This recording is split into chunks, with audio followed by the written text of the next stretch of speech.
Assalamualaikum warahmatullahi wabarakatuh. Waalaikumsalam warahmatullahi wabarakatuh. Ketemu lagi dengan saya Tommy Chandra di mungkin wawancara dengan Ketua DPRD Padang Pariaman, Bapak Rinaldi. Ini kita ingin menanyakan tentang keberadaan beliau hadir di sini dalam rangka Musda ke-6 ya. Musda ke-6. Nah, ini Musda ke-6 ini kalau boleh tahu nih Pak Rinaldi, itu apa saja yang agenda-agenda yang dibahas sama Bapak Aris Rajis? Pertama, Musda ke-6 Sumatera Barat ini adalah musda yang berbeda dengan musda-musda sebelumnya. Karena digabungkan dari 19 kabupaten kota se-Sumatera Barat, alhamdulillah menyatu di Hotel Merkur dan menghasilkan dari beberapa sebuah rekomendasi tentang lahirnya beberapa formatur dari 19 kabupaten kota. Dan di agenda musda yang ke-6 ini penekanan dari Ketua DPW Sumatera Barat bagaimana Sumatera Barat, Partai Amanat Nasional di Sumatera Barat sebagai pemenang di kontestasi politik tahun 2029.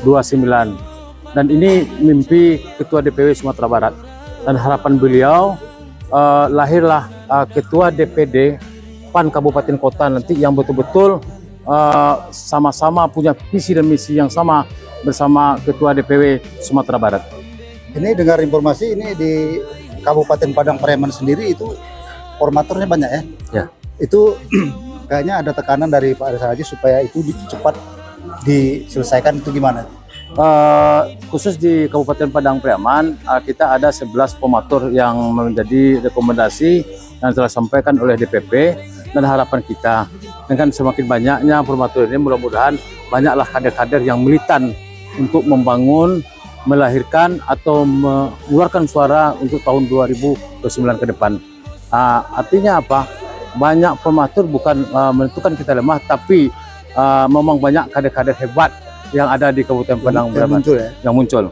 Nah, untuk mantan bupati kita itu Suatribo sendiri, itu kira-kira itu ada harapan juga nggak untuk menjadi Ketua DPD berikutnya? Semuanya yang 11 orang yang formatur punya peluang semua, baik dari mantan Ketua DPD maupun yang lain punya peluang semua. Dan harapan kita orang-orang yang 11 orang ini punya potensi dalam mereka sebagai Ketua DPW. Yang pasti yang pesan dari Ketua DPP Pak Zulkifli Hasan, yang penting kita bersatu, kompak, itu yang penting untuk PAN ke depannya. Nah, ini kita berandai-andai, seandainya Pak Rinaldi jadi Ketua DPD PAN Padang Pariaman, langkah-langkah apa yang Rinaldi untuk visi dan misinya ke depan lah? Kita melihat pertama, kalau Anda saya diamanahkan sebagai Ketua DPD PAN Kabupaten Padang Pariaman, pertama rekrutmen sebagai kader-kader, baik itu kader-kader yang punya potensi yang memang disampaikan oleh Ketua DPW, artinya yang tahu dengan masyarakat, yang peduli dengan masyarakat, yang selalu terjun di tengah-tengah masyarakat. Artinya apa? Walaupun beliau banyak uang tapi jarang turun ke lapangan, atau dia turun ke lapangan tapi nggak ada uang, artinya ini ada kolaborasi yang memang kita cari orang-orang yang punya potensi seperti ini, baik di kecamatan, di tingkat dapil, dan bahkan kita siapkan beberapa generasi-generasi muda yang sejogjanya adalah cikal bakal sekian tahun ke depan sebagai kader Partai Amanat Nasional.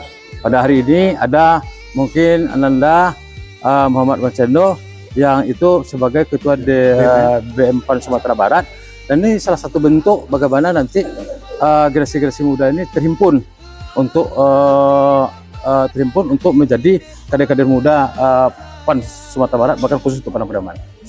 Ada pertanyaan dari yang hasil Rakernas 2025, bagaimana dari DPD-nya untuk pembentukan, itu kan hasil dari Rakernas.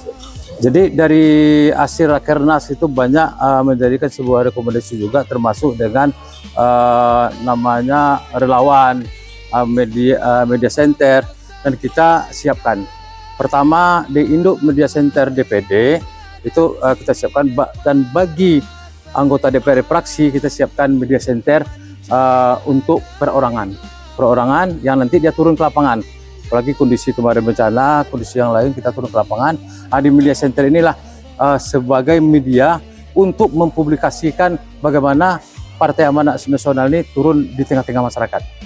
Itu tadi ada cerita-cerita sedikit, ada tawa, ada canda-canda sedikit, tapi agak menggelitik juga sih. Iya, ya. Kompensasi. Sebenarnya kompensasi ini dari periode yang sebelumnya kita sudah siapkan seperti periode sebelumnya. Cuman dari regulasi dari pusat turun ke bawah, memang ada yang menyampaikan distor ke pusat, ada juga yang memang langsung ke pihak yang kader-kader bersangkutan. Tapi kita tunggu. Artinya tadi sudah disampaikan oleh Ketua DPW, dan mudah-mudahan di bulan puasa ini atau dalam beberapa sebulan 2 bulan ini kita akan selesaikan semuanya. Oke, sukses Pak Aprinardi. Makasih. Semoga nanti bisa terpilih jadi Ketua DPD. Amin. Insya Allah ya kan. Insya Allah. Oke, assalamualaikum Oke. warahmatullahi wabarakatuh.